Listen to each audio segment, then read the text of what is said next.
Trump has repeated his threat to take over Greenland, saying the United States must own the Arctic island to prevent Russia or China taking control. I would like to make a deal, the easy way, but if we don't do it the easy way, we're going to do it the hard way. Don't think that we are going to see President Macron sending troops to Greenland or Chancellor Merz or Prime Minister Stammer or any other. This is not just about Greenland.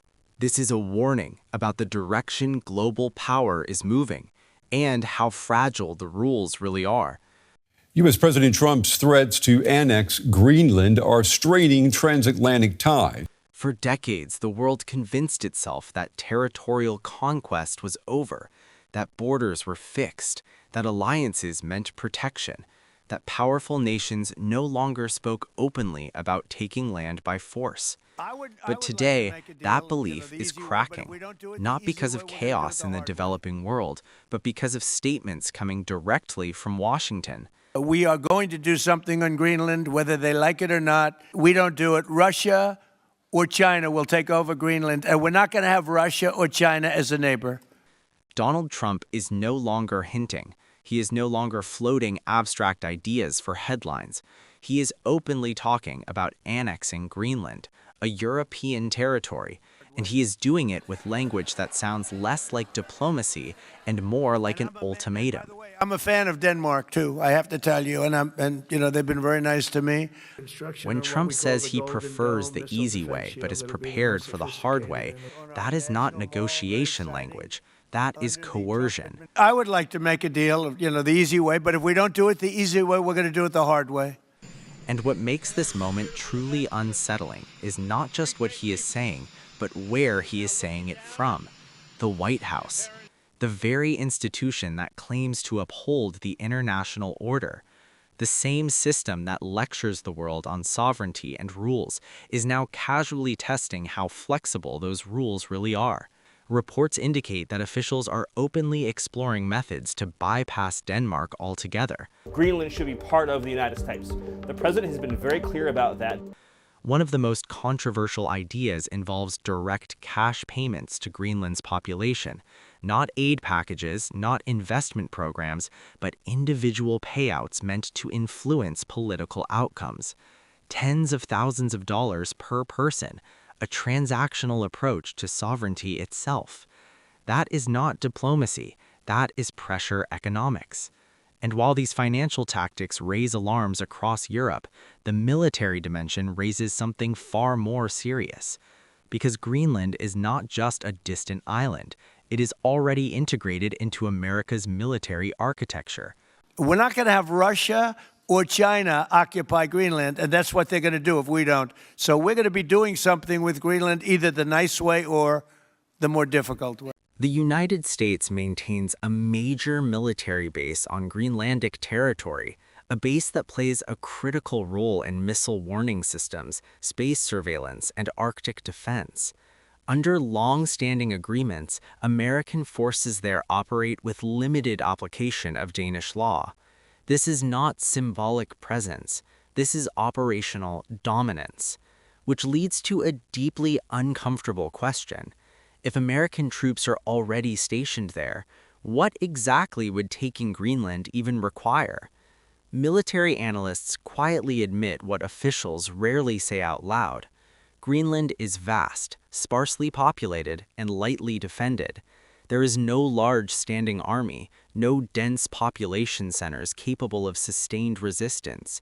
From a purely tactical perspective, occupying the territory would be far easier than most people want to admit. That does not make it legal, it does not make it moral, but it does make it possible, and possibility changes behavior. That is why this story is not just controversial, it is destabilizing, because it exposes how thin the line has become between alliance and dominance. Denmark is a NATO ally. Greenland is tied to European sovereignty. Yet those facts now appear negotiable in Washington's internal discussions. Trump justifies this posture with a familiar narrative. He claims that if the United States does not act, Russia or China will. That Greenland is vulnerable to foreign takeover, that America is merely stepping in to protect its interests before others do. The threat is asserted, not demonstrated, and history shows us exactly how dangerous that logic can be. Empires have always framed expansion as prevention, as defense, as necessity. They rarely say, "We want control." Instead, they say, "We cannot allow someone else to control it first." The language sounds reasonable, responsible even, but the outcome is always the same. Borders shift, norms erode, and power replaces law. Greenland's appeal has little to do with ideology and everything to do with strategy. Geographically, it sits at the heart of the Arctic, the shortest route between North America and Europe. As polar ice melts, new shipping lanes are opening, transforming the Arctic from a frozen buffer into a competitive theater. Whoever controls Greenland controls a gateway. Then there are the resources, rare earth minerals essential for modern technology, defense systems, and energy transitions. Surveys show that Greenland holds a significant portion of minerals classified as critical by global economic planners. In a world increasingly defined by supply chain conflict, those resources are not just valuable, they are power. There is also the long-term question of energy. While Greenland currently restricts oil and gas extraction and faces strong opposition from indigenous communities, the potential alone attracts strategic interest. This is not about immediate profit. This is about positioning for decades ahead. So when Trump talks about Greenland, he is not talking about an island. He is talking about leverage, about future dominance, about ensuring that the United States remains the gatekeeper in a world where geography is becoming destiny again. That is why Europe is alarmed, because if the United States can openly discuss annexing Greenland, a territory linked to a NATO ally, then the rules are no longer fixed. International law becomes conditional, sovereignty becomes negotiable, and alliances start to look less like partnerships and more like hierarchies. Economists and policy experts have warned that negotiating directly with Greenlanders while ignoring Denmark undermines the very concept of state sovereignty, that offering cash incentives to influence secession votes crosses a dangerous line, and that normalizing military options against allies risks shattering trust across the Western Bloc. Yet, perhaps the most disturbing element of this entire episode is how normalized the conversation has become. Buying territory, paying populations, using military presence as leverage. None of this is treated as extraordinary. It is discussed in briefings, in interviews, in calm, bureaucratic language. That is how global norms collapse, not through dramatic invasions, but through quiet acceptance. Greenland, in this sense, is a test case, a signal.